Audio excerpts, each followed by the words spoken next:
Chapter 9. Trapeze Antics. All the Hollisters and Peppo were running at top speed now to save Sue from being stepped on by the elephant. They could not possibly reach her in time, though. Suddenly, the clown caught hold of a long rope which dangled from the top of one of the tents.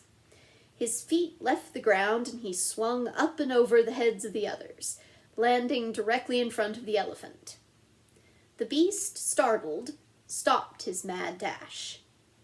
Peppo scooped Sue up in his arms and jumped to the side. "Oh, thank goodness!" the other Hollisters cried, still running. Now, for the first time, the elephant trainer realized what had happened. Holding his unruly beast, he glared at Sue and the balloon, which was still tightly clutched in her chubby hand. His face became red with rage. "What are you doing here?" he demanded. "You have no business in the circus grounds." He shook his fist at the child. Sue hid her face on the clown's shoulder as Peppo spoke severely to the man. "You know the rule, Toto. Your elephants must be chained together when you take them out. Besides, you didn't look ahead of you and clear the way." Toto scowled and waved his arms. "Why did that kid have to come here out of visitors' hours to scare my elephants?" he demanded. "What kind of place is this anyway?" Peppo's voice was very stern as he answered the angry man. "Toto, your elephants must get used to red balloons and children if they are to be in my circus. They behave badly because you abuse them." As the visitors listened in embarrassment, Mr. Hollister stepped forward. "I'm sorry my little girl caused such a disturbance," he said, "and we're mighty grateful to you, Peppo, for saving her." Ricky took hold of the clown's hand and asked where he'd learned to swing on a rope so well. "Oh, I used to be a trapeze performer in my young days," Peppo replied, "but now I leave that to my little boy and girl." "Can we see them?" Holly begged. "Yes, as soon as you've looked at our houseboat home." Peppo led the way down to the shore of the island. Mr. Hollister walked beside him with the rest close behind. "I own half of Sunshine Circus," Peppo confided. "For 5 years, business was very good. But we've had a run of bad luck lately. A year ago, Toto and his elephants joined us. It seems to me that things began to go wrong after that." "All my best performers have been leaving," Peppo went on. "They won't say where they're going or why, but I think someone's offering them more money. That's why I must sell my houseboat, to get cash to pay my performers higher salaries."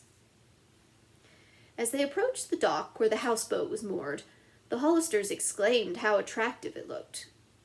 Comfortable wicker chairs stood about under the awning roof.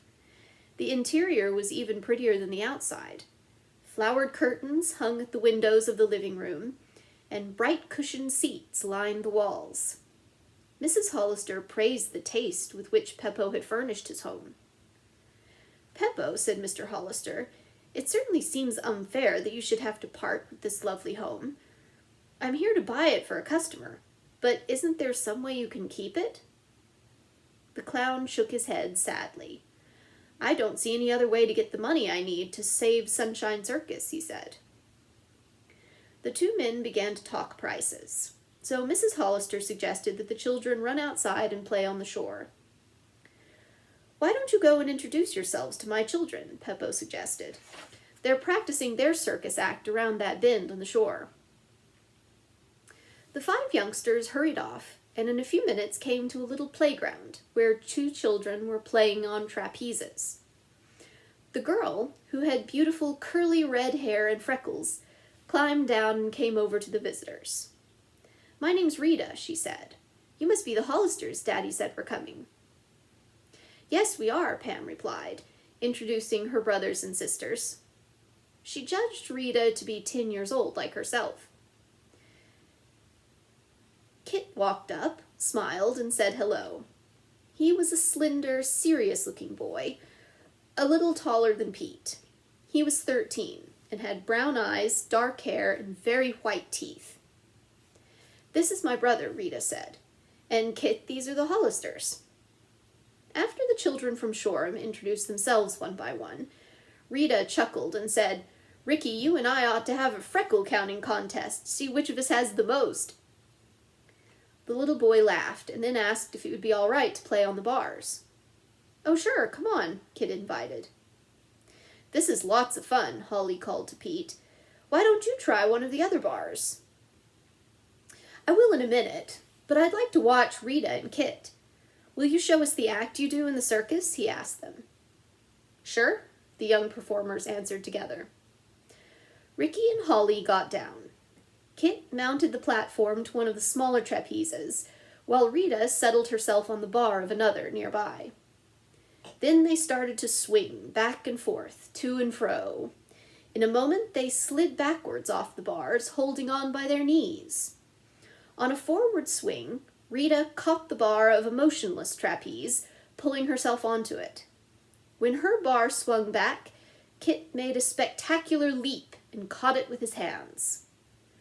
Brother and sister pumped hard and soon were swinging to and from each other again.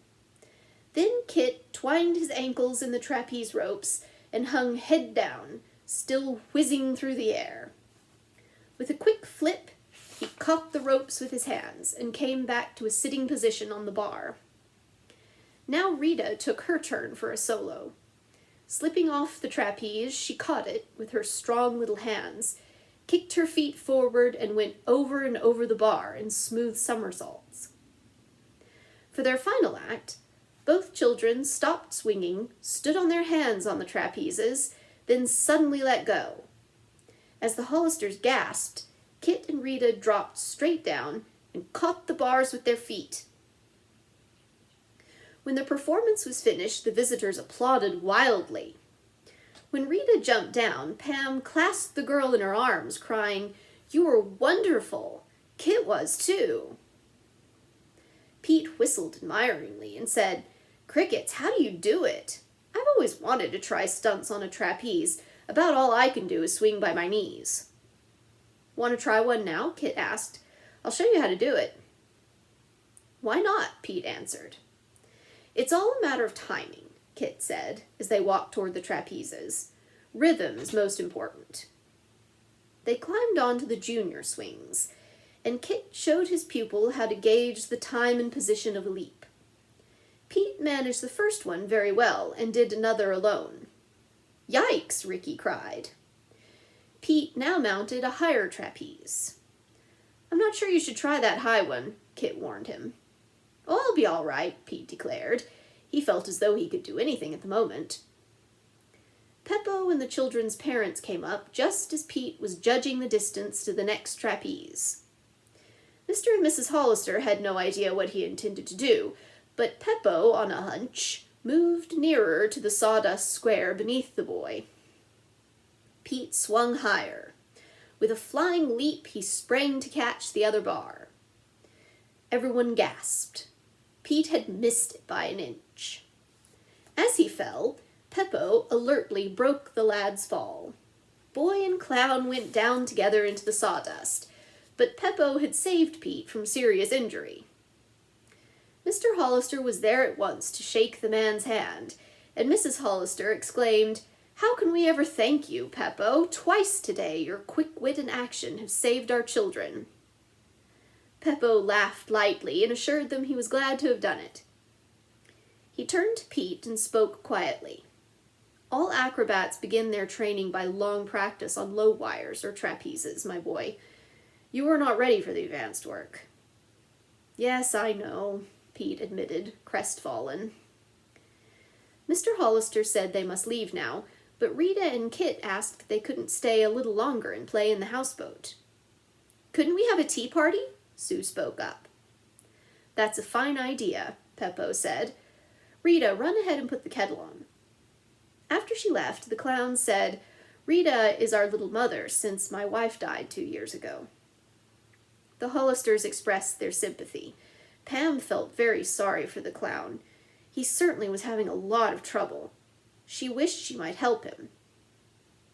Maybe there is something I can do, Pam thought. Help him find his missing trick poodle. Catching up to Peppo, she asked if he would describe Nappy to her in case she should see the dog anywhere.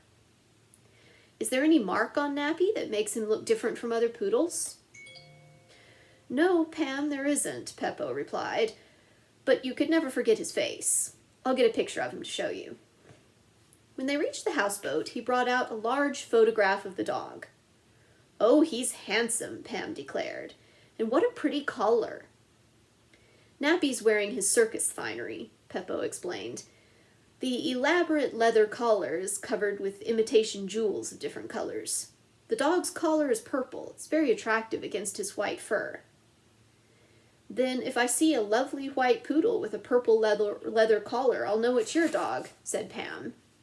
And even if the collar's gone, I still think I'd recognize Nappy's face anywhere. Yes, Peppo replied, and I hope you do find him. It's a great blow to me to have lost Nappy. Perhaps he only wandered off the island and will come back, Mrs. Hollister said, trying to cheer up the clown. But I can't see how he got out of the gate at the causeway, Peppo replied. There's always someone there during the day, and at night he was in his kennel. Holly, who had been sitting beside Rita on a window seat, looked up. In a very decided voice, she said, I don't think he left by himself, Mommy. I just know Nappy was stolen. The dog napper took him. Rita and Kit looked at her in amazement. Really? Rita said. That's just what Miss Sally thinks, too.